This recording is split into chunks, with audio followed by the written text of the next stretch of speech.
Ladies and gentlemen, very good morning to you and welcome to Taipei for the Intel Extreme Masters Taipei, our 25th StarCraft II event in a very long history. It is, of course, Season 9. We're at the last stop of the season for our World Championships in March in Katowice. Last chance saloon then for the StarCraft players to qualify through. 16 fantastic players all battling it out for the $10,000 prize fund and, of course, those important 750 WCS points as well. Alongside me on the desk to start the day, we have Apollo, we have Maynard, and we have Sue. Welcome, everyone. How you doing?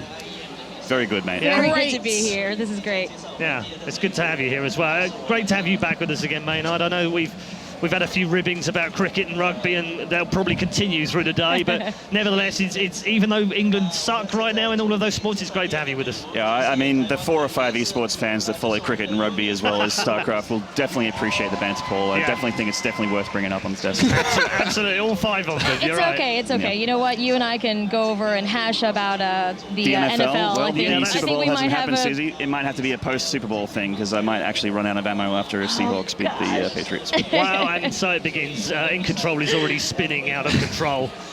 John, let's blow the cobwebs off. Let's talk about StarCraft because it seems to have been a while. San Jose last time we were involved, of course, and I know winter break's been good and everything, but it's great to get back, isn't it? Yeah, it's been very refreshing, not just for me, but for the players and fans as well. There's been a 6-week break since the last big StarCraft tournament, and now it's 2015. It's the first big event of the year, and a lot more to come. Yeah, absolutely.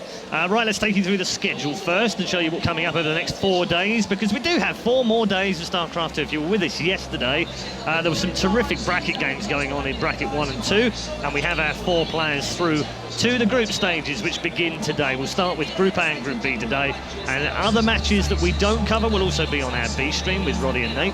Tomorrow we'll move on to Group C and D. Saturday we'll see the quarterfinals, and then on Sundays we will have Championship Sunday. It won't just be the NFL Super Bowl, it'll also be the Intel Extreme Masters Taipei Grand Final and semi-finals as well. Our 4 groups look like this. Groups A through to D, it's the usual suspects through. Group A, Sen, local hero, Polt, CJ enters hero, triple winner of the Intel Extreme Masters, and Hyun, all, of course, premier winners at one point or another. Group B has Classic, Harston, the only European remaining after Snoop crashed out yesterday, Rain and Czech. C sees Sand, 4GG, Life, the world champion, and Solkey, who came through from the brackets yesterday. All 4 of those have a premier title between them as well. And in Group D, if that wasn't enough to whet your appetite, there's Maru, Hydra, Parting, and True. Honestly, there are times, gentlemen, that I look at this, and lady, that I look at these 4 groups and think, holy Moses, we're so lucky to have these great players in here. Yeah, Group C and D stand out the most. They've got players that we haven't seen before in Intel Extreme Masters. They're players who are on form right now as well. This, you know, we said almost at every StarCraft tournament, this is one of the best we've seen. And to be honest, this is one of the better ones. Yeah, it's weird, isn't it, Mayno? Because I know you watch a lot of these and the qualifiers online, and even the qualifiers are, well, to be blunt, they're bloody hard to get through, aren't they? The Asian final, especially for IEM Taipei, was ridiculous. Yeah. I mean, a lot of these players lost to incredible people that you would never expect to be like. I mean, the final for Chris, it's a shame because a lot of the Oceanic dudes have to play in it.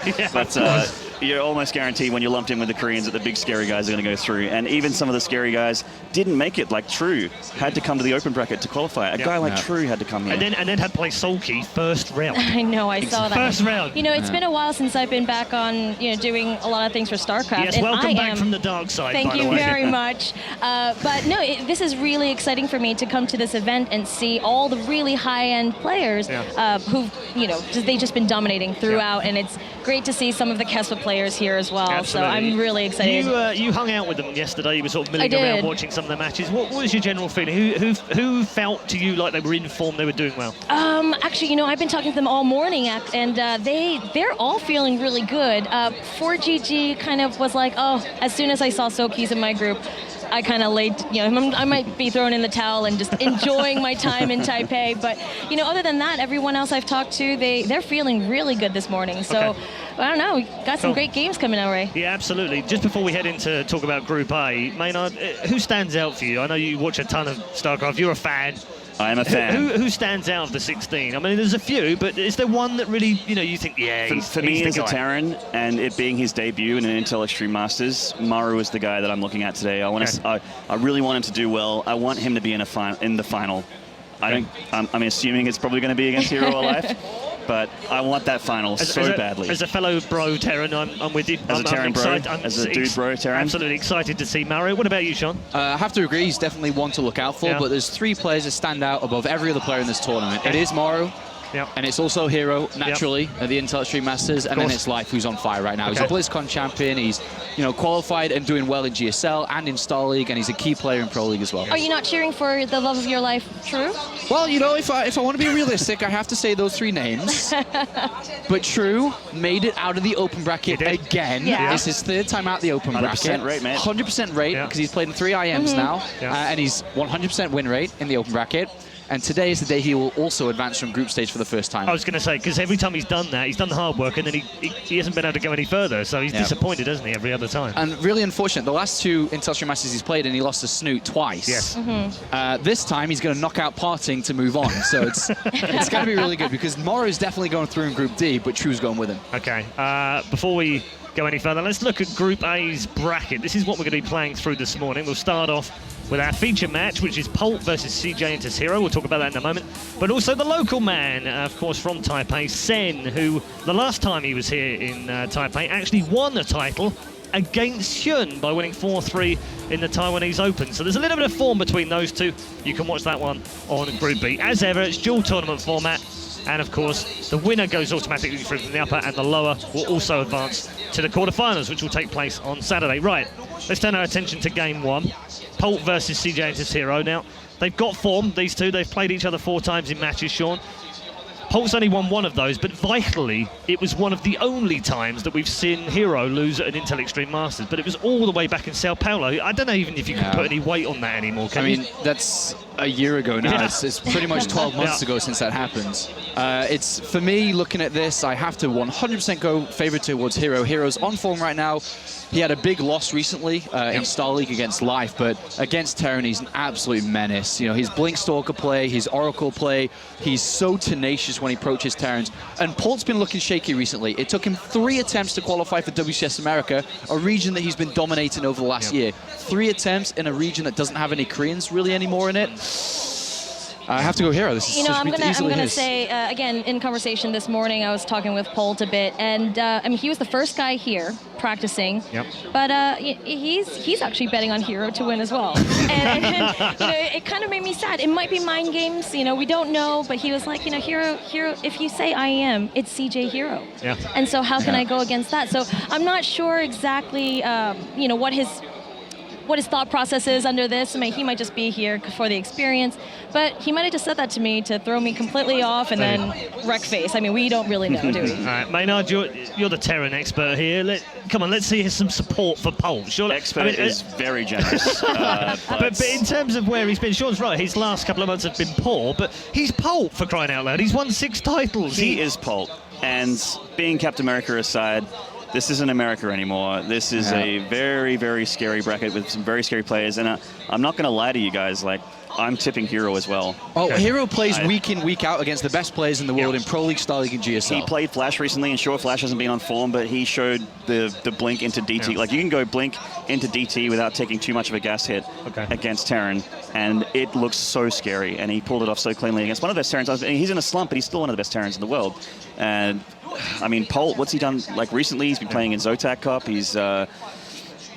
He didn't do so great in the qualifiers. I mean, the guy just doesn't have a lot going for him at the moment, I'm sorry to say. Okay, if we take herO out of the equation for a moment, and we almost assume, as a Ligulac does, by the way, that he will dominate the group and go through in first place.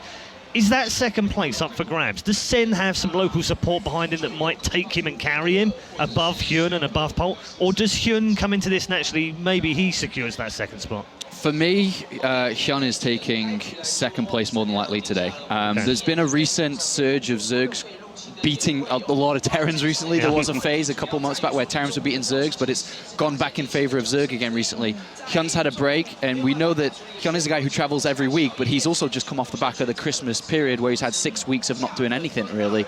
And I think he's in pretty good shape as well, being able to come through the open bracket yesterday. Sen, You know, the last time he played Hyun, and the only time he played Hyun, he did beat him. But that was during the period where Hyun was traveling all over the world to every continent every other week. I think this is today where Hyun steps up and advances through. Okay. You know, I'm going to have to say Hyun as well, especially because knowing Sen, he hasn't really had much experience playing against a whole lot of Koreans. You know, that's true. Koreans as well. And so I'm thinking, and Hyun is used to these international tournaments. He's been all around the world, like Sean has said, and I just think he'll be in top form to be able to take that second place spot. I mean, we shouldn't forget, of course, that Sen is massively experienced. I mean, he was at BlizzCon in 2011, top 4. He was at the Battle.net World Championships in 2012. I think he finished top 4 as well there. So he's got some form. He knows what these players are about. I mean, I take your point. You've all said it. He doesn't play Koreans every day, but there's something about him, surely. He can't just turn up to his home event and go home after 2 matches. I'm afraid I think that's actually what's going to happen here today. I'd be very surprised if he's able to make this win. For me, if he does it, it's a massive upset if he's able to take a win today. You know, to play devil's advocate, then, you know, we're going to go ahead and say he is the first foreigner to win a Premier Tournament. That's not Korean, right? And also since December 2012, yes, the only foreigner. That's a long time. Which is a very long time. Last one being and Snoot, also, you're right, he is hometown. You know, there's all these fans behind him. He's kind of comfortable here. I'll play devil's advocate and say maybe, but yeah. All right. I don't think it matters how much Sue a little bit. I don't think it matters how much experience you have if you aren't as good as the rest of the players. Fair in the group. Fair enough. All right, one last question before we go over to our commentators. Map pool has changed, of course. New seasons where the map pools. We've got 4 brand new maps in there, 3 that have been seen before. Overgrowth is like, it's the Frost of Season 3. It's the one we all know and love and everyone plays it. It's been played 21 times yesterday alone. The next 2 most popular maps were Catalina and Deadwing. No surprise there because they're familiar. What do you make of the new 4 maps? Do you feel like they've maybe helped Protoss a little bit?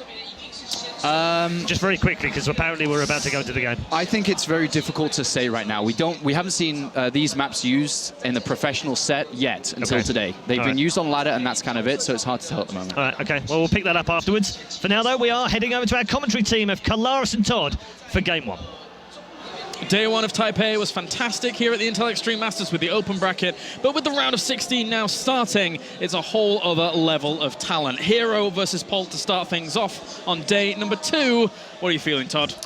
I feel like this is maybe one of the best matches to get into the tournament with. Really 2 players who are household names, big fans' favorite, and we're already into the game. That was fast. All right, let's get into things then. Game number 1 of day 2, as we have spawning over on the left-hand side of the map, it is CM Storm's Polt. And down to the bottom right-hand corner are red Protoss, representing CJ Entus. It is herO, who the last time we saw these 2 play, or the last time I really feel we had these 2 play at an Intel Extreme Masters, a World Championship in Katowice, it was so close in that round of 4, 3-2 in favor of herO, moving on to the final. So I'm very, very excited to see these guys play once again. And our esports historian, Red Eye, pointed out very nicely that herO is one of the only 2 guys with Snoot to ever beat herO in an Intel Extreme Masters that was in Sao Paulo. And those games were actually really sick, I remember. All the multitask back then, Polt, his style was brand new. You know, this style of attacking in 2 places at the same time with big chunks of army. Since then, it's evolved a lot. He's doing a lot more, you know, big doom drops to try and snipe the nexus of his opponents. And I'm pretty sure that's what he's going to want to look to do here. But the thing is, up against somebody like herO who's just so good with Blink Stalkers and resorts to using them almost every single game, it's going to be so hard to find a hole in the defense to drop and do damage. Yeah, this is a good map for him to start on as well for herO, just being able to use that kind of blink play with a lot of surface area around the main base. Polt, though, is opening up pretty darn greedy. And at the same time, herO is keeping an eye on the edge of those rocks pretty fast in this game, so he wants to make sure no Reapers are going to be coming from that direction. Actually, herO is always gone for, like, you know, those very nicely placed pylons, and lately he's even evolved that. You know, he just played Flash recently in ProLeague, and his second pylon was a very Zest-ish pylon, you know, around the ramp of the natural to see any kind of Reaper hopping up that one ramp to be able to maybe help protect, spot whatever Reaper could come up there, or even units later on.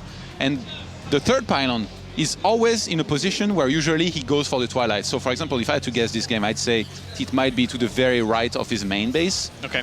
And if you know that as Polt, it makes it interesting because you already kind of know, you know, if you scout with an SCV where the pylons are, where to scan to try and see exactly what you're up against. But up against Flash on Overgrowth, he went for a Dark Shrine behind the middle line of his natural, which is very, very hard to spot. And if you don't see it, and you don't have any turrets, or in this case, even flash at the turret at the natural in middle line against Oracle or DTs, he got the DTs dropped in the main, sniped the tech lab, cancelled combat shield, so, and then from there, it's very, very hard for a Terran to be able to do well. So Polt is gonna have to be careful. I talked to him about this game, and he told me that he saw it. So he knows what hero's capable of in terms of opening Blink, plus possible Dark Templars as well. But it's interesting that you bring that up, because one thing that Polt's doing here with the command center first is that technically he doesn't have the opportunity for Reaper, so getting in there to see earlier pylons to know where to scan later on does hurt the idea of being able to spot things later, which is kind of annoying. herO trying to poke in, at least he sees the CC first opener, so he knows what he's playing against at this point.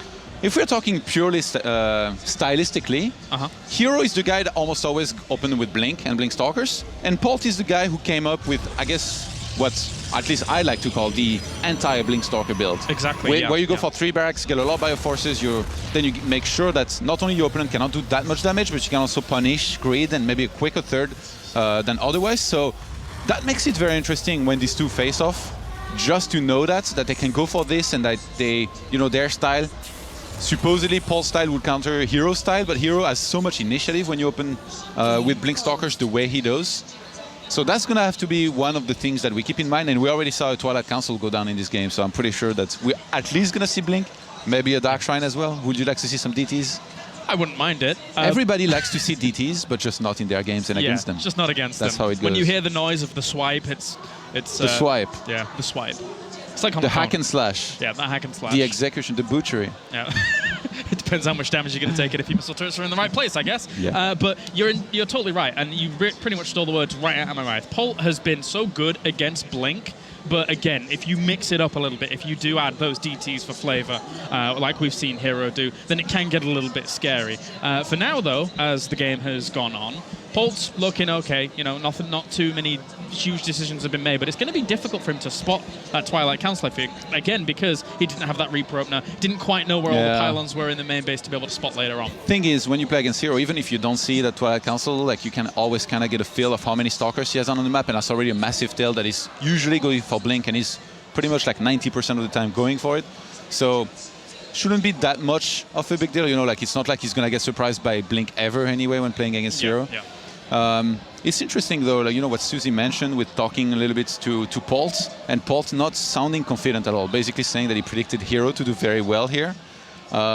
That's not something I'm really used to with the players coming here. A lot of them, they want to be confident, and even if they're not, they try to basically tell themselves that they are very confident and that they're going to do well, but Polt was just like, yeah, I think herO should win against me and stuff. That's maybe not the best state of mind, so I'm curious whether it's because he's just not that confident overall, or because he wants to be relaxed about it. Maybe not put too much pressure on himself. You know. I mean, what do you think about Polt's chances in this group overall? Because going up against herO, very, very tough opponent, of course. A lot of people pegging herO to win here. But then if you look at the rest of the group, with Sen and Hyun, he hasn't looked that fresh against Zergs. If you go back to what Apollo was saying with how he kind of wasn't able to do too well in the first and second qualifier of WCS America, he went out to 2 Zergs during that. Not in very convincing fashion from his side of things. So, like, what do you think his chances are overall? The thing is, for a tournament like this, he gets to think a lot about his matches. He's a very smart player. And even if, say, he was in the worst shape of his life against Zerg, I really feel like getting to think so much about a match and an opponent is going to give a massive edge to somebody like Polt, who's just so good at thinking hard on his build order and how he's going to play against somebody's style. And I mean, it's not like also Hyun against Terran is like super unpredictable in regards as to, like, he has 1,000 builds. He has like one general style, which he's a little bit predictable to some extent. So I would go as far maybe as saying that for me, Polt is even maybe the favorite against Hyun or against the Zergs, even though, he hasn't done that well. And even if he was to win against herO, obviously I think herO's the favorite, but I wouldn't even be that shocked. Like, that's how much I respect Polt. Even though he has hard times here and there, he's always played so well in the past that I just can't get that image away from myself of him just being this beast that just wins games. I completely understand your point of view, because he is such an intelligent player. It's something that I've honed in on for a long, long time. Him being a very cerebral player overall. He knows... Cerebral. Huh? Yeah, man. I like that. I'm going to go with the WWE term of he's the cerebral assassin, man. He's like Triple H. he's very, very good when it comes to thinking about the game, in and out. He pretty much knows what you're going to be doing. And approaching herO, as you said, he probably knows Blink's going to come onto the table very, very soon. I was asking him about practice, actually. I was asking him whether he practices a lot and where does he practice Korean ladder, and he was just telling me that he does not practice all that much currently compared to what he used to. And when I asked him why, he said that he felt old. So I was like, man, you're talking to the right guy. I can totally relate. You know, when you've been playing for so long time and you've played so many games in your life, it's really hard, you know, to keep up with the routine of training that you need to have in StarCraft II, which is basically a lot of hours every day, ideally like up to 10 hours of practice, or at least watching VODs, watching streams, studying build orders, talking about strategies, and playing, just raw playing, be it ladder or custom games. You need to play a lot. So it can get difficult at times to, you know, play a lot. And yeah, I was asking him about it. I'm like, oh yeah, I know the feeling. Like, you play a few games and then you feel like you need to take a break, but then you extend that break before you kind of play again, but then you need to take another break. So the young guns, guys like Maru, Life, I really feel like these guys, they can easily play unlimited amounts, just as they desire. But for all the guys like Polt or myself, it can be a little bit more difficult. You are getting pretty old, I will admit. You are getting pretty old. But also, I mean, it's a good point. Back into the game. But yeah, he's actually in a group with a lot of old people. I mean, Sen is there. He's pretty old now. It's funny we say so old. They are like mid to late 20s. Not Paul old, let's be honest. Not Paul old. But they are pretty old. So, anyway, let's get back into the game on Catalina. As you can see, Blink is already on the way for herO. So, if Polt has anticipated this kind of play coming out, which I suspect he probably has, we're going to see him try and figure this out a little bit and then accommodate to it. Okay, 3 additional gates. Okay. Usually, or at least recently when he played against Flash, he just added the one more because I guess he did want to go for the Dark Shrine pretty early, and you still do need a little bit of money with that. The robo timing is pretty standard here for being herO. But the 4 gates, this may mean that he wants to go for quite a few Stalkers and basically, you know, blink up the ramp around the, you know, that potential third base on the right-hand side of Polt's main. Yeah. Blink from there into the main and try and do a lot of damage, or at least as much as he can. And we've seen quite a few Protosses use Blink very well on this map, Parting being one of them. You know, at a time where offensive Blink wasn't doing nearly as well as, you know, back in the Yonsu and Heavy Rain days. Somehow these guys just are bringing it back, and I have to say, like, their Blink movement and all that just makes it so difficult to practice and react well to it, just because it's so perfect. They will always blink up there when your army is not ready, as the Terran trades Blink cooldown and shields up against, you know, costly units. Ooh, and that might be a little bit misleading considering he doesn't see too much out of his base right now. He saw a robo as well as extra gases going down. Of course, still, you know, look at the reaction though. He knows his Blink. He like unloads the bunker and goes into the main. Yeah, he's positioned himself really well on the ramp to make sure that he's between those bases so that he can bounce back and forth if he sees them. Even sees a few Stalkers outside. Really good scout there by Polt to be able to anticipate an aggression that's on the way. And our Observer Legend pointed out that Blink was indeed finished, and losing one Stalker here directly.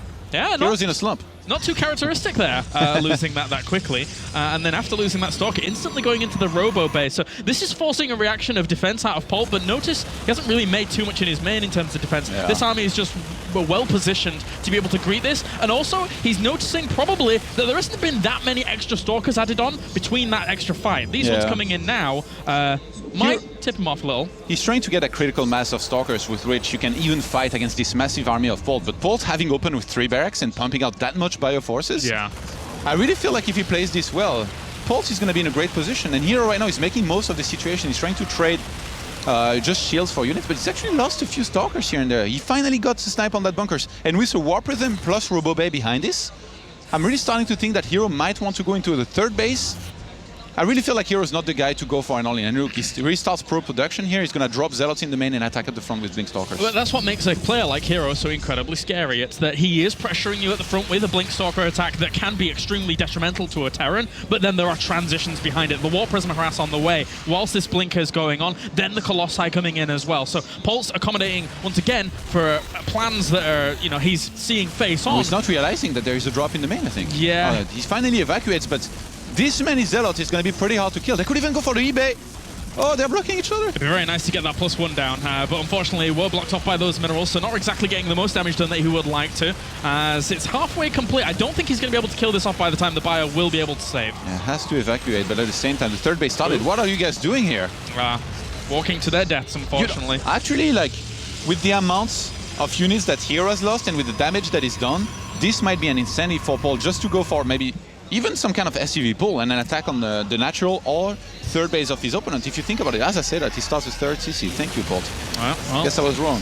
Blinkstalker's going to head forwards once again, but can't get too much done now. The fact that that army is just a bit too big at the front there. Whoa!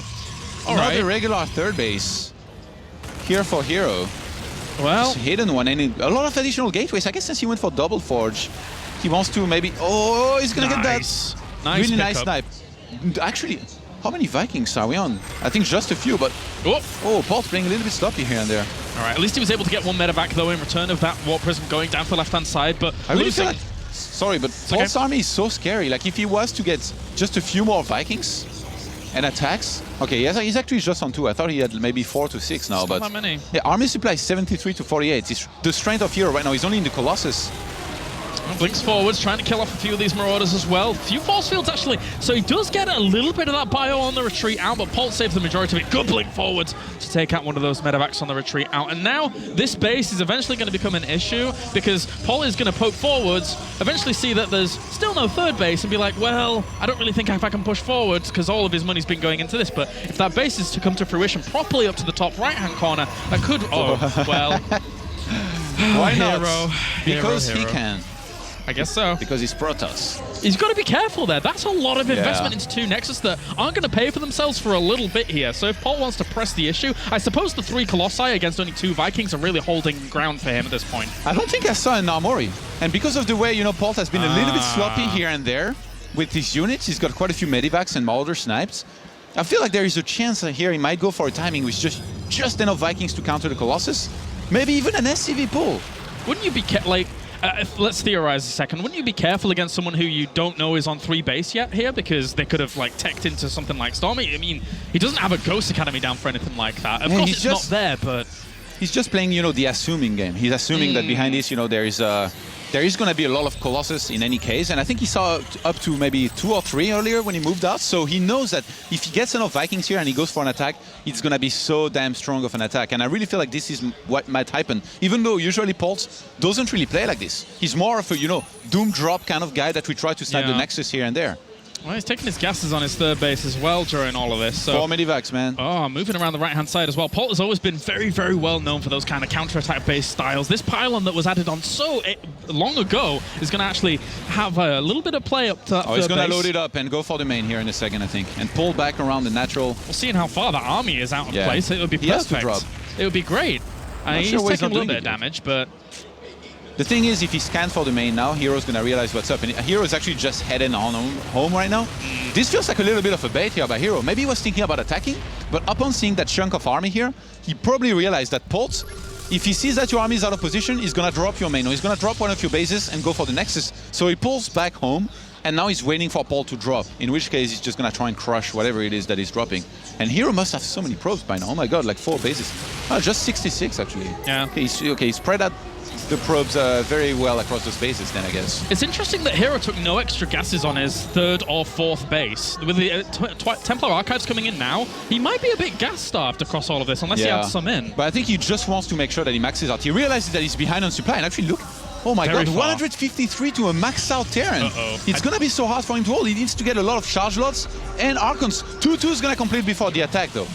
This is interesting. I don't think he had any observers really on, any perimeters of his base to be able to spot anything because he was so focused on the robo. Recall comes down to try and save this. One Colossus already falls. So does the second one. Really nice pickups here by Polt. There's no Stalkers to stop the Medivacs. Yeah, he can just go wherever he wants. He's just going to get out, and at the same time, this massive chunk of army without Medivacs, actually, is attacking the 4th base.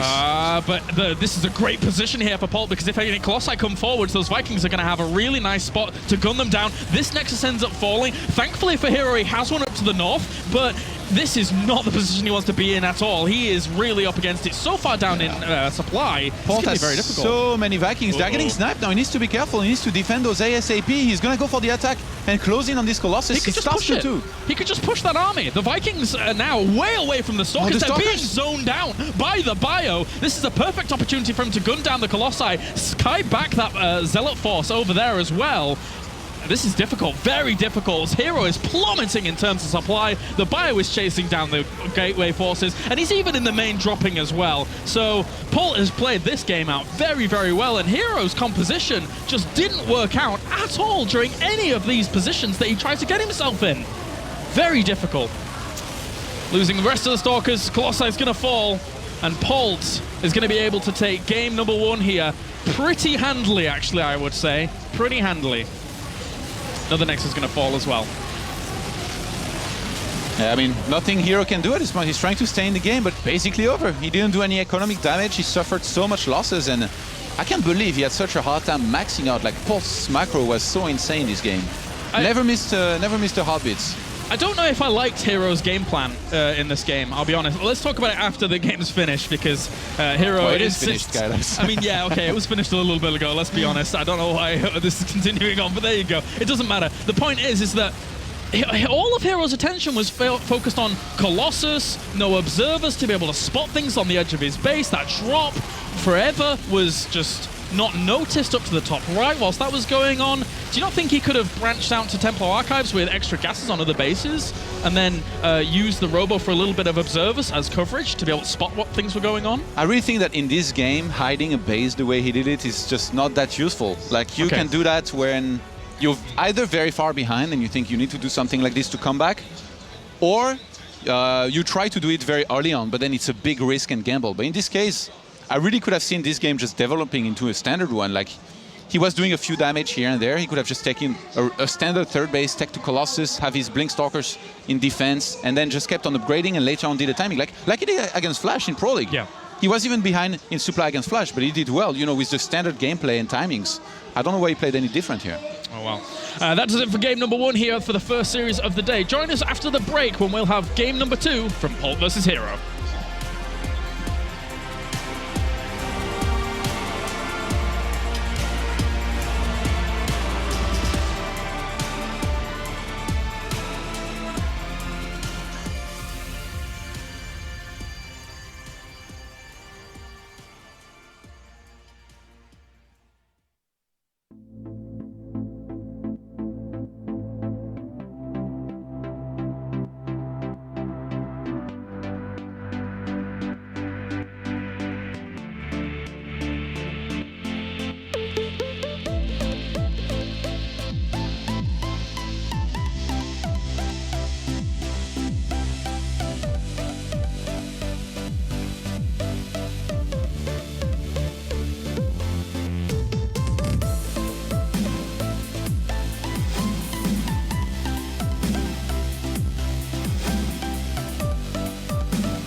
But yeah, not if we get in a situation like...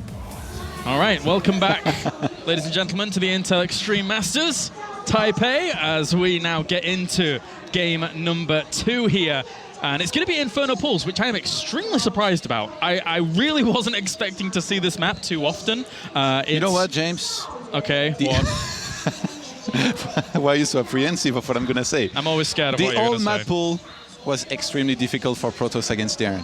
Okay. So if you give us some fresh maps, even though these might be difficult, it's like a breath of fresh air, and you need to play on them, and you need to try them, and Inferno Pulse is one of those new maps. All right, well, let's get into that in game number 2 then, between Polt and herO, to find out who is going to be moving on to the winner's game in Group A. So far, Polt has looked good in that first game. I would dare to say herO didn't look as good as he normally does, but let's get into it. And they spawn close positions in the top. As we have spawning up to the top left, it is Polt from CM Storm. And over on the right position, it is herO from CJ Entus. Man, that last game, really like kind of still thinking about it, like, and like the way that herO, you know, took that third base, went into the double forge, and then still took another base, because it kind of feels like it wasn't, you know, really well prepared. Like it wasn't something like he was planning on to do before the series started. He probably went with it, you know, on the go. And then after going for that hidden base, he realized, oh, if I stay on 2 bases for too long, it will become obvious that I have another base, so I have to take this one. But then it didn't really make sense because he took a really long time to get these bases up and then saturate them. And I mean, from there, just his macro slipped up a lot, you know. He was lacking a lot of minerals. Polt was spamming mules. He never had to scan basically a single time ever. Like, he saw the Blink Stalkers, that's all he needed to know. And yeah, he just had too much army supply. It was insane. Maxed out when his opponent was on 150, that doesn't really happen usually. Yeah. You fall behind in supply, but not that far behind.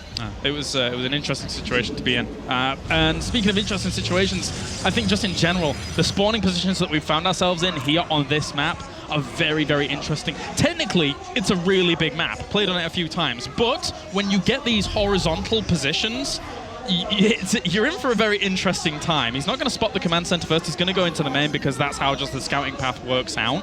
But in terms of blink on this map, like with the super wide natural for Terran, it's pretty big. You know, like the old school build where you go for blink and then you go up to 6 or 7 gates and you all in. On this map, it would be, I think, so good to go for something like this. Yeah, potentially. herO may be thinking about something like this and like already scouting for the command center. He's just going to cut gas mining and go for his own Nexus. Yeah. So it's very difficult for this game for these positions ever to go past the idea of 3 base versus 3 base. I don't suppose we'll even see herO go there too avidly, too quickly. He'll be much more happy to put on a little bit of pressure. There is a lot of room, as you were mentioning before. It's like Daedalus Point, man. Just like a massive ramp that's to wall off. Like, I remember all the funny threads on Reddit. Like, we found out how to wall off this map, and they put like 2 CCs and bunkers and like barracks. Yeah. And same for Protoss, like Nexus. Not only that though, but for Protoss on the opposite side of the matchup, the natural and main bases are actually really, really big. So it makes Photon Overcharge a little bit harder to really get its full damage done if the Terran is skirting around the edges of the map, the edges of the bases. So you've got to be careful about that as herO, and that's why we've already seen a pylon down to the south of his base to be able to eventually spot things out later on. He needs to get that information quick. Come on, Photon Overcharge is still Photon Overcharge, let's be honest. It's still pretty cool. Yeah, okay, I can go with that. Okay, Polt's still going for the 3rd barracks here, not gonna cut any corners, not gonna take gases after just 2.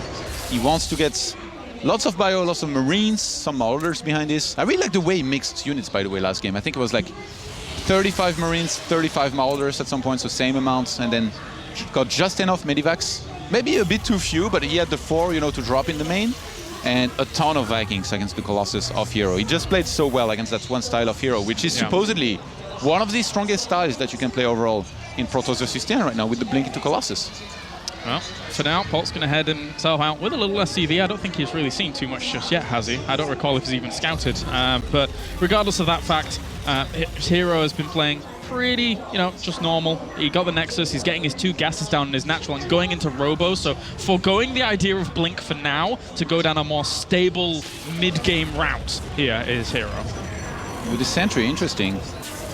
Usually you almost always see something like, a few Stalkers. Like, usually by the time Wargate completes, you have 3 Stalkers, but that's because you're scared of like aggression, and possibly with like some Widow Mines, some Hellions, and Medivacs. But in this case, he scouted the command center first. So that made him so confident to basically just chrono boost out probes. I don't think he even made a single additional gateway yet. I think he's still on 1 gate. So he rushes for that Robo Bay. There's going to be a lot of potential for some kind of cheeky Colossus drops or Colossus 2 base all in, or just quick Colossus in general. And look, he gets the Warp Prism. This is going to be a single Colossus drop, which usually is followed up by an all-in on a lot of gateways, with 3 Colossus and Thermal Lens, or 4 if your MC's, big head build. Big head build. It's very, very fast in the end. Going all of this off 1 gateway, pretty greedy in essence, and, well, herO could potentially do a lot of damage with it. How is Polt buckled down? Right now, he's just playing normally. If you think about it, with all the dead space that there is around the natural of Polt here, there's going to be so much potential for flying around, dropping the Colossus, doing some damage here and there, getting out, and at the same time, with that massive ramp, again, if you go up, you can go up that ramp very easily with lots of forces. Actually, the Robo-Bay gets sniped scanned, I guess, sniped in a way, sniped by the scan. Snipe scan.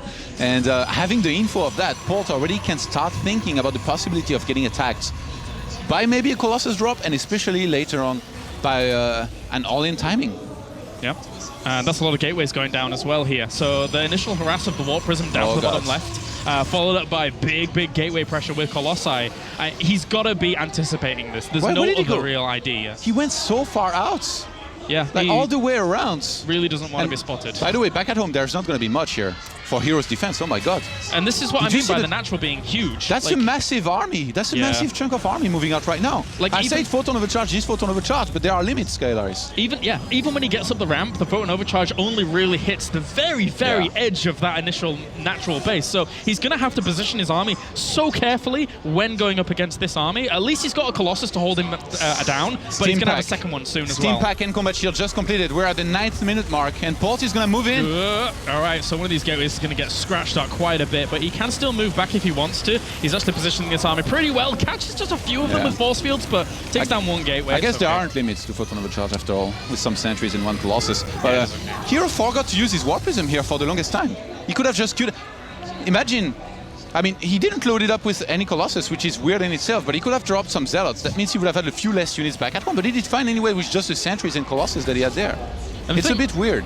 These 3 Colossi are going to hit at a time where the starport's only just finished, and he's the second starport is about to be churning away. So at least he's going to have 3 Vikings on the way at any time. But it's already 3 Colossi walking across the map. It's just 2 right now, but the third one I think is about to come out and rally across the map. 10th minute mark. Yeah, it's fast. herO is going to have 3 Colossi, 7 Stalkers, 6 sentries for force fields and Guardian Shield. And he wants to bring down that bunker. He does very fast. I would like the Colossi even to be hitting a lot of the other units here. Getting some of these Marines, does catch a few of them. A few SCVs coming off the line as well to try and buffer against this. If the Marauders could get to the back, but they can't because the time warp's slowing them down. Having just Thermal too much Lance. has died. Having Thermal Lance is such a big deal here. I really don't know how Polt could hold this without like mass bunkers or more Vikings, but he really didn't have that many Vikings in the first place. He's pumping them 3 by 3. This attack really didn't buy him much time at all. And he's going to have to pull the boys now. Yeah, mass bunkers is a cool idea because it does buy time. At least you can be able to repair that during all of that. But even picks on one of the Colossus with the Warp Prism to keep it alive. This is just a massacre in the end. And even these Vikings are going to end up dying off to the few Stalkers that were warped in from the Warp Prism that was able to pick up the Colossi. And that was pretty much very one-sided. herO with a great engagement, great choice of plan. Polt saw it pretty early, but was not able to deal with it. He's going to lose a little bit more of this bio as well as the last Viking falls, and he has no economy left at his natural. GG, game 2 done, as herO ties it up 1-1. You know what's crazy? If herO had loaded up his War Prism with 1 Colossus and went to drop it, he wouldn't have had 1 at home, because he had only 1 when he got attacked. And it was like 1 Colossus, a bunch of sentries. Another was almost nice popping, but it would have I think he been a little bit late. I mean, this army was massive. Like even then, Polt pulling back, I think this may have been a mistake. He should have maybe committed his entire bio to try and trade against the Colossus and the sentries, because if he kills them, then there's not going to be sentries with enough energy for Guardian Shield or a lot of force fields when that attack comes, and it's going to be 2 Colossus instead of 1. Then maybe he would have enough Vikings and bunkers to hold. So really not sure here. Like in the end, his team, they lost a lot, killed almost nothing. It just didn't seem worth it the way he handled the attack, and herO just punished that immediately. I wonder if that War Prism was meant to be scouted to maybe scare Polt. It went pretty far out. Yeah, maybe make Polt think that he could actually attack with it, with his bio that he had. In which case, you have the Colossus back at home, you're golden. Yeah.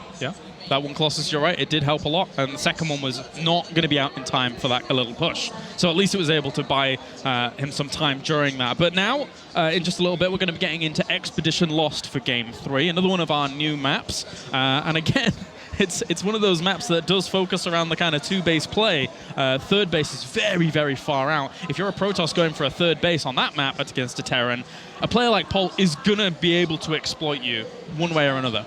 Really? And a player like herO is not going to be able to pull it off, you think? 2 bases, man. Is that what you're saying? 2 bases. 2 bases for herO? Maybe. Yes. It's really far away. He just did 1. The likelihood that he holds another 2 base is... It's time for Blink. Actually, maybe not an Expedition Lost. Maybe not. You're very torn about this. I'm glad I can torture you. The problem is you can't Blink on Expedition Lost is an interesting one because you can't really get from the front of your opponent's natural all the way back to where the rocks are to then blink up into the main because it's quite. But the thing is, for somebody like herO, you don't have to be particularly aggressive with the Blink. He can adjust very well. True. He could just go for double gates, enough Stalkers to defend, and maybe at the DT drop this time. Yeah. The DT drop builds. Snipe combat shield at 60%. Always a nice thing to have happen for you. Sorry, Flash, poor guy. But yeah, that would be nice. That would be nice.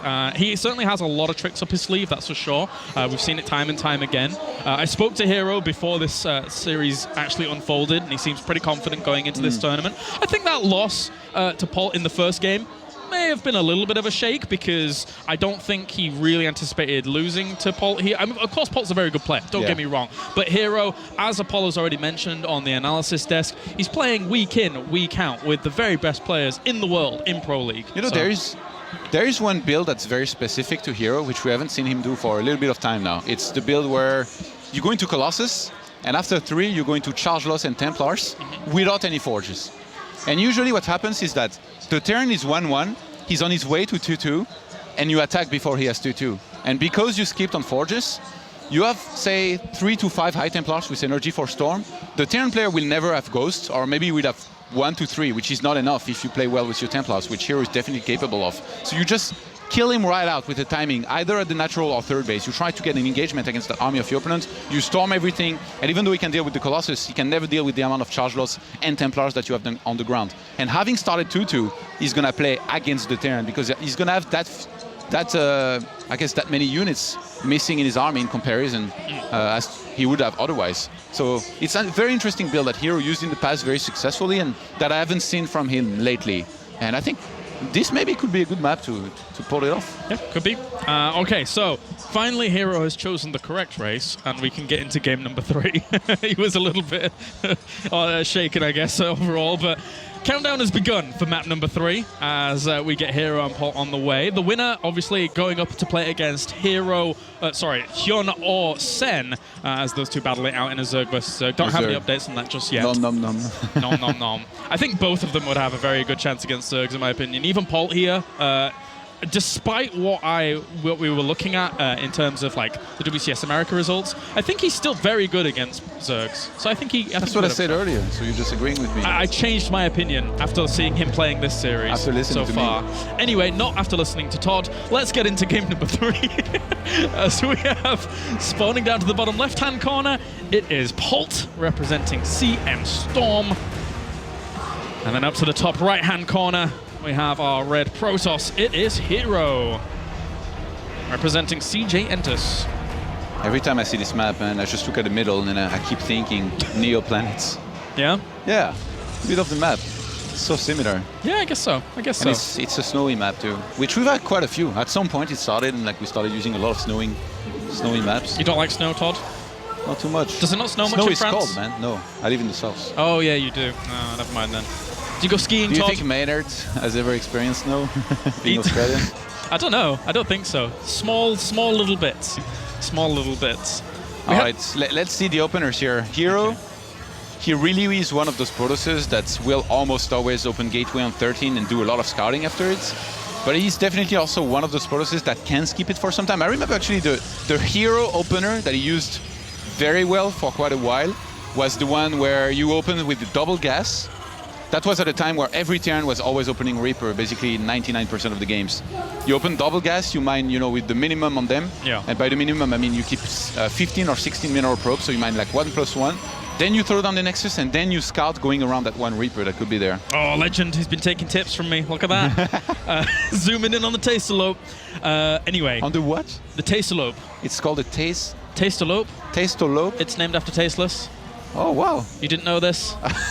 I didn't know that Tasteless was enough of a sick-nerd bowler to have craters named after There's me. an Artosis Lope. I know about this one, yeah. Oh, but you don't know about the Tasteless one? No. Oh. Okay then, fair play. Well, actually, I really like what Polt's doing on this map, going Reaper as the choice, because it's very difficult as a Protoss to deny the Reaper from jumping up either via the natural or via the back rock location. So you can get a pretty free scout off as a Terran on this map. So I really like the change up here from Polt. Okay. Are you feeling like there may be a very big blink aggression this game, or do you think we might see the build that I mentioned earlier with maybe the no force style? I think if he were to do blink, he would do what you mentioned, which would be not play too aggressive with it, because it can be difficult to get up into the main. The build that I mentioned, by the way, you can do it on both 2 or 3 bases. Ah, okay. I still think, though, that the 3-base version is maybe a little bit better. Yeah. Just because like you're selling the story better, that you might be upgrading, and it's very hard for Terran to confirm whether or not you have forges upgrading, you know? You could be delaying like those a lot for all the Terran nodes. Like, and also checking upgrades against Protoss, like pretty difficult, I feel, for a Terran to time those very, very well. Well, if there is a 3-base version, I still think it's not so amazing on this map because of how far the 3rd base is out.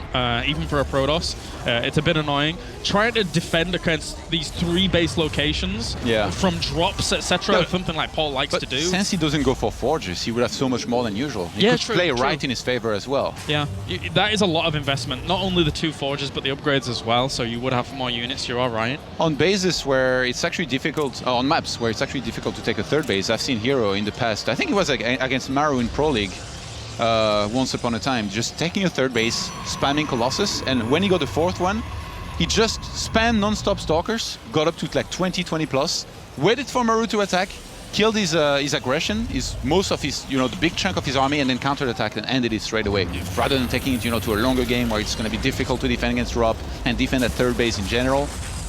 He just played, aggression through defense at first and through counter-attacking, which can be a very good way to exploit this kind of a map. It's going to be Widow Mines here, Todd. What do you think? How do you think this lines up against what we're seeing from herO so far? Usually herO plays too well against this kind of side for it to work, but in this game he's delayed his robo quite a bit so far. But the fact that he has gone for just double the gateway, I do think that he's going to throw down a robo, and so far it looks pretty similar to what he did against Flash in ProLeague, in which case he will go for the robo now, and then a little bit later on for the Dark Shrine, which usually, I mean, in that one game, he got behind the mineral line of his natural, which so far he has no pylon there. Yeah, and I don't think Polt really knows too much about this at the moment. He hasn't been able to get to the back of the base to scout what's going on. Robo's been thrown down here from herO, and this Reaper, unfortunately for it, despite having an opportunity, again, hasn't gone to that back rock area. Hasn't really done too much. Usually you assign your Stalkers to defending one base and Mothership Core with Photon Overcharge to defend the other. But the thing is, what Polt's doing right now is kind of uncommon. You don't really see that much all that often this kind of build anymore. So this could do a lot of damage if herO just somehow is not ready here and there. And by the look of things, he wants to drop the Widow Mine in one base and attack with the Hellions in another. If those Hellions are spotted before the attacks come, this is a massive town. The Dark Shrine goes down around the natural. So this is going to be the tech lab, the anti-Flash build, let's just call it that. Or the build that beat Flash once upon a time in ProLeague. Well, at least his 2 Stalkers positioned there to try and do a little bit of damage to this Medivac as it enters the fray. But only 2 Stalkers to defend in the main. He really needs to see that Medivac coming, otherwise it's going to be that much more difficult to defend. Catches the Reaper, and this Medivac is going to take a bit of damage as it flies on in. The Hellions might have free entrance into the natural. I think there is some Stalkers around the natural, but this shouldn't do much. Observer finished just at the right time. The Hellions come in.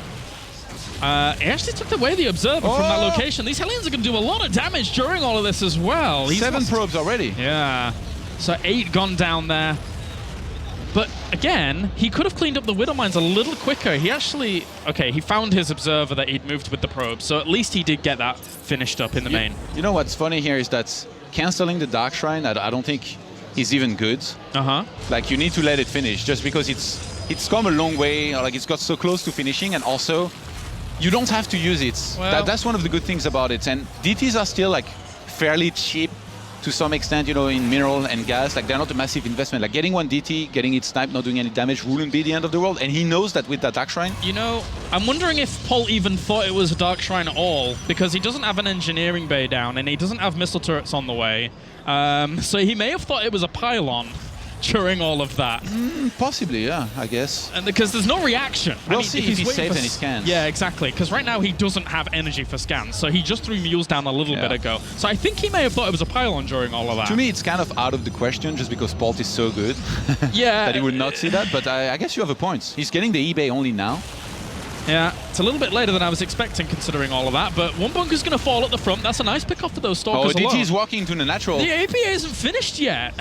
It's not finished. He's about to have some scans here. Defending the first 2 DTs very convincingly is very important, because then you can get turrets up and then you're completely safe. But 3 SCVs have died. At least 1 more is going to fall here. At least it's nowhere near as much damage as we saw being done previously with herO versus Flash. But he's preventing mining time too. Yeah, exactly. He is actually losing quite a bit of mining time. herO's at 1,300 against 840 at the moment in terms of minerals, and he's getting damage done. Yeah. just like he did against Flash. But you know what? In that game against Flash, Flash was going for the third base, which by the way could have been killed very easily. But in this game, Polt made that third base in a more safe location around the natural. It's now completing into an orbital, so he doesn't take really critical damage. He's 51 probes to 49 SCVs. And even though the third base going up for herO, like having the double forge like this and taking as hard as he is behind this, there's going to be a few timing possibilities for Polt to go for an attack and do a lot of damage if he wants to. But at least the Dark Templars, even though they didn't do massive amounts of damage, they did deny the income for a little bit, it allowed that third base to get up, right? There's no pressure happening on the other side of the map because the DTs are keeping him at home, as well as the Stalkers at the front. They get themselves another bunker, and even the missile turret having to be replaced is really, really annoying here herO for Polt. is so good. Yeah. Even gonna get that one DT here, I think, momentarily. 1-1 now underway for herO, who I'm pretty sure he's going to do the same thing that he did against Flash, just get charged, get 2-2 going, and then right after that, get a Templar Archive and go into Storm and a lot of charge lots. And trying to get a missile turret again at that front position, so herO having to blink back during all of that. And at least this base is really, really gathering momentum now here for herO on the other side of the map. Polt down in terms of supply by just a little bit, evening that up nicely though, and actually finding that Warp Prism eventually. So shutting that down will be a great start for him. Doing very good on the Walker count actually, like he really didn't miss a bit as well in terms of, you know, keeping up with the probe production. 63 probes to 44 SCVs. Yeah. It really feels like Polt has to attack and do damage here, because otherwise he's going to start falling very far behind. Like, at the moment in the game, what's happening? He could have blinked. Is he on cooldown? No, he was not on cooldown. I'm pretty sure he was not on cooldown during all of that, so he could have blinked, but unfortunately lost a few of those Stalkers. Very, very opportunistic there by Polt to be able to push that down.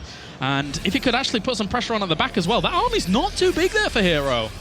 As you said, a lot of the supply is actually in probes. But I mean, having Colossus waiting up the ramp or a cliff like this, you can't really drop into that, but I mean, and it's a big chunk of army. Yeah, it's only 3 medivacs too. He can't even load up that many units, but I guess Polt is going to start using the mobility of his army compared to herO's, and the fact that, as you talked about, the third base is so far away from the main that if Polt starts to go, maybe to use his old tricks, you know, where he attack in 2 places with big chunks of army, it's going to be so hard to split well as herO here. All you have to do as Polt here is do like he used to do on Heavy Rain. You scan for observers, you deny vision, you make sure your opponent doesn't know how big your army is split in places, and then you're gonna do a ton of damage. And look, 2 massive chunks of army setting up to attack on the left and right-hand side at the same time. This base layout is Poltland. It's his theme park. This is what he Poltland. This is what he does. He does this. He's done it for so long. He splits his army up so well to hit these 2 locations. He greets you at the entrance with a Captain America outfit. He does, and he's got candy floss and everything. It's brilliant. Unfortunately, though, for him, herO split his army up pretty nicely. So he's going to be able to deflect that really, really well. And on the left-hand side as well, I don't think he's going to be able to get too much done. Actually, usually, he doesn't bring his Vikings the way he's doing now, because otherwise they can't retreat and get sniped, but herO may be overextending here a little bit. Oh, Polt was going for the surround. He might just go for the full-on engagement here. He's going to have to engage from a really weird angle, and he's going to actually lose a lot of the Colossi because of how that bio on the left-hand side was positioned in between these 2 armies. So Polt takes a very, very dramatic supply lead. Didn't even have to have the Viking support for during all of that to kill off the Colossi. A great little move there by Polt to separate up the army, divide and conquer, bring down the high priority targets. Another Colossi ends up falling, and even the probes off the line here for herO, who cannot deal with this torrent of aggression that we're seeing. As I said, it's Poltland, but he holds on for now, does herO. Polt plays so good, especially in terms of unit composition. He had so many Marauders, and they dealt a ton of damage to this army. They has to drop the scan there. Unfortunately, those Dark Templars for him are just a little bit too much to handle. He lost 12 workers during all of this, but that basically only evens up the worker count here. He should definitely have pulled back. Like 50 SCVs to 61 probes is definitely better than the situation he was in before. Like, he kind of overextended with that last attack, and he lost a lot of army because of it. And herO now, he's ahead in supply. He's still okay in this game. Even though he lost quite a few probes, he still has enough to basically keep on producing a lot of units, and even gets an additional robo to maybe increase his Colossus production. He realized that he sniped a lot of bio. There's probably not going to be enough Vikings, especially since Polt lost medivacs as well. He has to remake medivacs. It's going to be very hard for him to get enough Vikings to deal with any kind of good Colossus count that herO might go for. So this could be maybe a game-winning move here. And I don't even think there's 2 stop us. I think there might just be 1 here.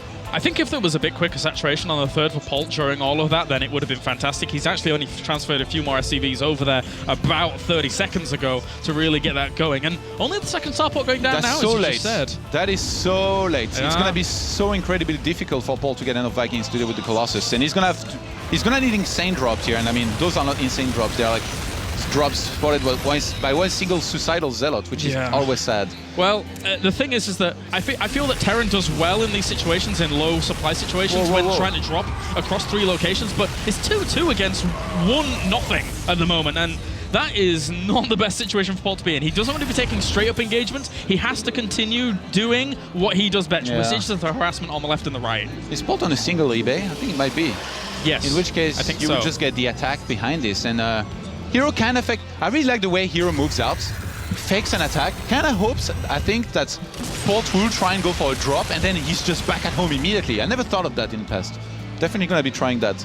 I'll probably fail the defense anyway, but I will have tried to copy a cool move. That's fine. That's as long as you try and be cool, that's all that matters, Todd. Well, he's going to try and drop in the main. Are you giving me one of those speeches, like it's participating that's important? Well, in your case, yes, Todd. Anyway. Whoa! So, this drop on the right-hand side, that's quite strong, and there isn't too much, I don't think, in the main to deal with that, no. So he will see it quickly with the pylons, but again, not many observers anywhere to be able to spot these things earlier on in the map. herO is so confident. Starting 3-3 here could be very dangerous. A lot of Terrans, you know, if you played Bomber, for example, you should never start 3-3 here, because he's going to pull SCVs and attack you before that can complete. But in this case, he started. He feels confident enough. And defensive DT Warping, he's going to help in defending. Oh, the Forges. Oh, if he could bring down the Forges, if he brings them down, it would be fantastic. This army's just being rerouted. What is going on? That is not the direction you want to be going in. He's supply blocked very heavily. What just happened? He gets the Dark Shrine now. The scans gave him brilliant vision of where the army was anticipating his movement down. He's going to bring down this Nexus. He's not even focusing down the Forges just yet. He's more focusing down anything else that was going down. One Colossus ends up falling, but this army's bottlenecked. The Zealots can't get on top of this army. He's taking a lot of damage, but he just needs to get out of there. A lot of damage, but this is going to be defended, I think. Oh, if he blinks, he gets away. Why didn't he get the Forges? Well, I mean, that would have been a lovely pickup. He has been having to deal with this little Zealot harassment down in the right-hand side of this map. He actually lost a lot of workers during that. There is action everywhere, man. Like this 20 or so workers, but... And 3-3 is going to complete now, and I think herO's going for a timing, and Polt doesn't think he has enough to defend and calls GG. Well... that was very abrupt. There you go. GG. Of an end here. That was interesting. He lost again, though.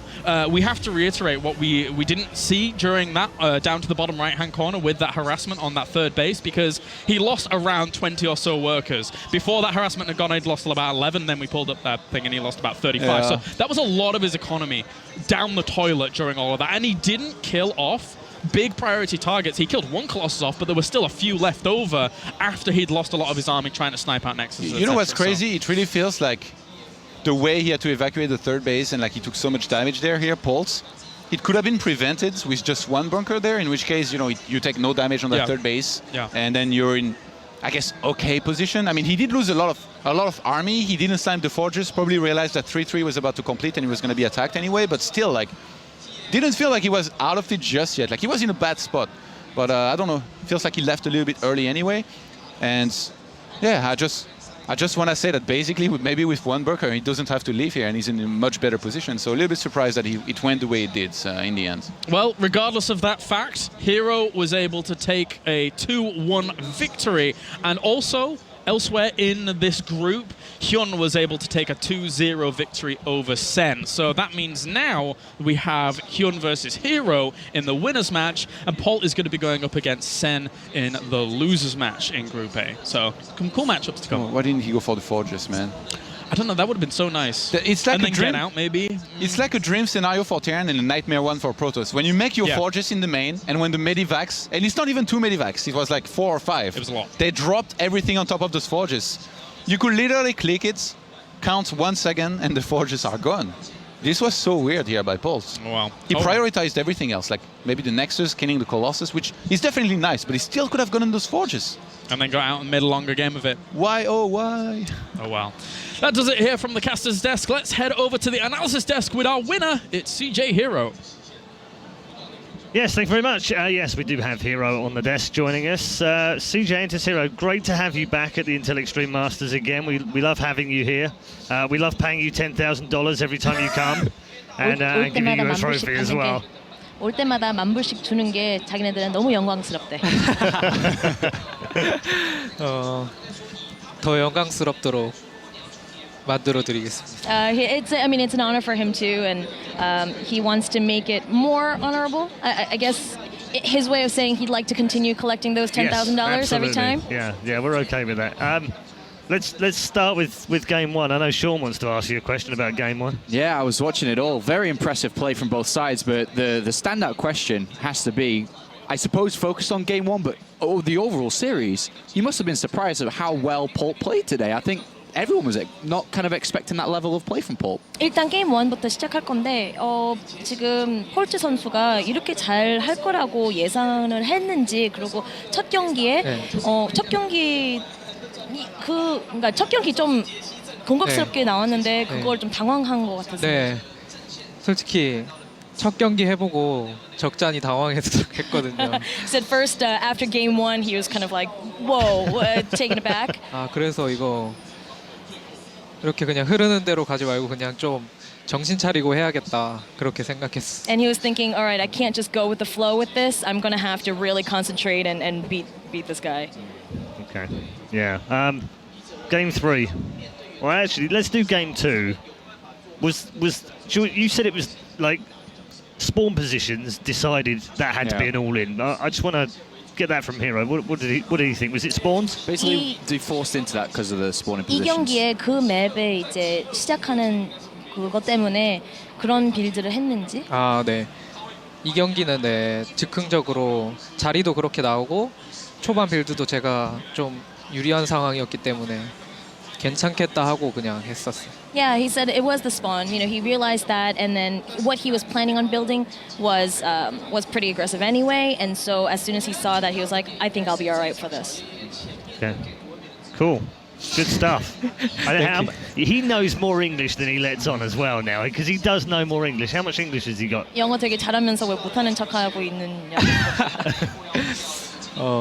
영어로 말해봐. 영어는 좀 아껴둘게요. 영어까지 보여드리면 No. Supposed to reply in 제 English. 매력이 너무 많이 He said his English he will reveal later in the tournament. If he reveals too much right now, then there's nothing really for surprise, you know? Okay, yeah, I get that. That's good. So Hyun is next for you. Easy game, right? 석현이. 네, 석현이 형. 붙을 건데. 어떻게 생각? 뭐 쉽게 어떻게 생각하냐고. 쉽게 이길 선수 아니냐고. 석현이 형이랑 최근에 숙소에서 같이 생활하고 있거든요. 그래서 석현이 형만 진짜 안 왔으면 좋겠다 했는데 딱 오더라고요. 어떻게 이게? He said actually Hyun's been living at the CJ house, so they've been practicing a lot together. So when he came here, he was thinking, man, Hyun's the one player I don't want in my group. And then he got it, and he was like, man, you know, this. It's just the way it goes, huh? Yeah. 연습 때 해봤을 때 굉장히 잘하는 형이기 때문에 절대 방심하면 안 될 것 같아. He said when I practice him, he's very good, so I can't rule him out. Well, just to jump in on that, he's never lost to Hyun before in any tournament. He beat him in the qualifiers on to way to playing today too. What was Hyun's biggest weakness against Protoss before moving into the CJ house, and what has he helped him improve on? 지금까지 보면 경기에서는 현한테 진 적이 없잖아. CJ 오기 전에 현이 프로토스 전에 할 때 뭐가 제일 약한 점이라고 생각했어? 그 오기 전에는 일단 석현 형이 공격적인 게 좋기도 하지, 장점이 될 수도 있지만 단점이라고도 생각했기 때문에 생각했어요. When he first came, he thought Hyun's very aggressive style could be seen as a good thing, but he actually kind of saw it as a weakness as well. 그런 거 많이 도와준 거야 그러면? 숙소에서 딱히 도와주진 않았는데 I was like, so I asked him, did you help him with that or a little bit? And he was just like, well, while we're living together, no, I didn't really help him all that much.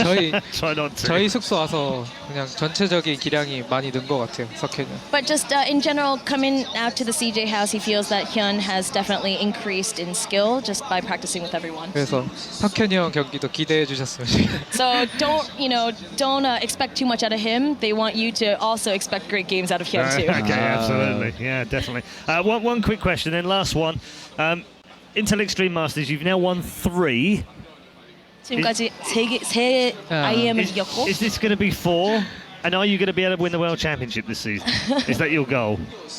그게 목표인지 이번에도 이기고 이제 카토비체 가서도 우승할 건지. 카토비체.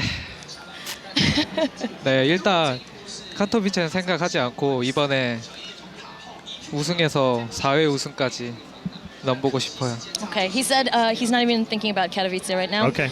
But you know what? He would definitely like to make this number 4 for IEMs. Yeah. So that's his goal right now. It's crazy, man. It's a great lineup as well. So he's got to go through an awful lot of good players before he can get to the grand final. But he's one step closer, and he will be back after the break playing in the upper bracket match against Hyun. Don't forget, we've got all of our usual social media going on. You can make sure you can tweet or Facebook, depending on what you want to do. Make sure you use the hashtag #IEM. All the details at the bottom of your screen. We'll be back right after the break with more action from the Intel Extreme Masters in Taipei.